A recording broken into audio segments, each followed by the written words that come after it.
Dr. Doom hasn't even properly arrived in the MCU yet, and somehow Marvel is already facing its biggest challenge yet. It's not introducing him, it's not the casting, and it's certainly not making him powerful enough. The real challenge, however, is avoiding the mistakes that have ruined countless villains before him. Because Doom isn't your regular antagonist, he's arguably Marvel's greatest villain, a character who rivals Reed Richards in intelligence, Loki in ego, and Doctor Strange in magic. Do him justice, and you might have your next Thanos. Get him wrong, and Phase 6 collapses before it could even stand. In today's episode, we'll be breaking down the 5 biggest mistakes Marvel should avoid if they want Dr. Doom to succeed.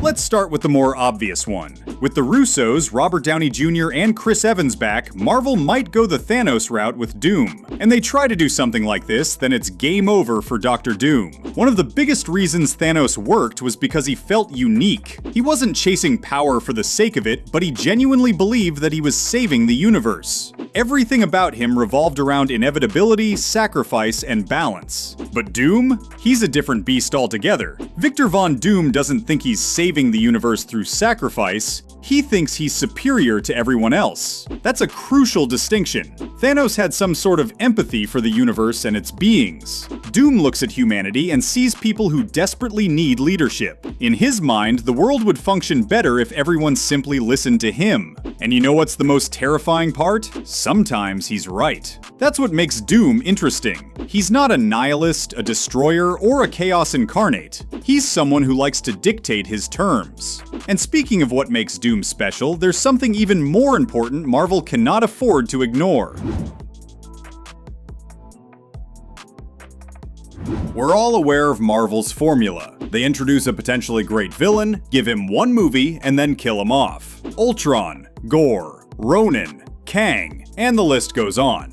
No matter what happens, Dr. Doom should not become another name on that list. Doom is a goated character that has carried Marvel Comics for decades because he's more than a villain. He's an institution. He's a king, a scientist, a dictator, a revolutionary, a rival, and sometimes even an anti-hero. Entire comic book eras have revolved around Doom because he has enough depth to sustain years of storytelling. If Marvel introduces him only to defeat him at the end of Secret Wars, then they're throwing away one of the richest characters they've ever acquired. In fact, I believe Doom shouldn't feel like the end of a story, he should feel like the beginning of a new one. Because the best versions of Doom aren't just threats, they're challenges to the entire Marvel universe. And that leads directly to the next mistake Marvel can make.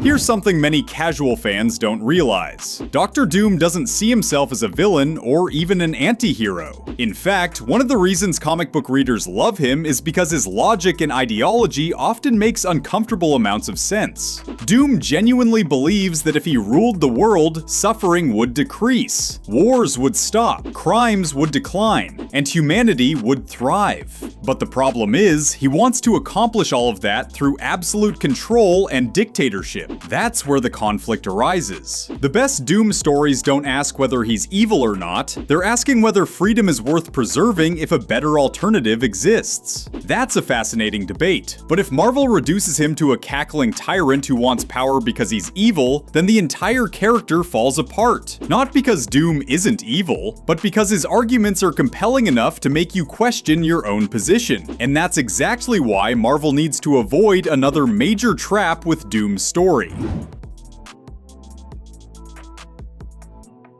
Let's be honest, modern superhero discussions are often centered around one question: who wins in a fight? While those conversations are fun, they drift away from the real questions. Doom's greatest weapon has never been his armor, magic, or intelligence. It's his presence. Think about the greatest villains in cinema history. The Joker isn't terrifying because he's physically powerful. Darth Vader isn't memorable because of power scaling. They're memorable because they dominate every scene they're in. Doctor Doom should have that same or even stronger effect. When he enters a room, the Avengers should feel uncomfortable. When he speaks, people should listen. And when he makes a threat, we as the audience should believe him. Because the moment Marvel starts treating Doom like a final boss waiting to be defeated, he's doomed. And if that happens, the final mistake almost becomes inevitable.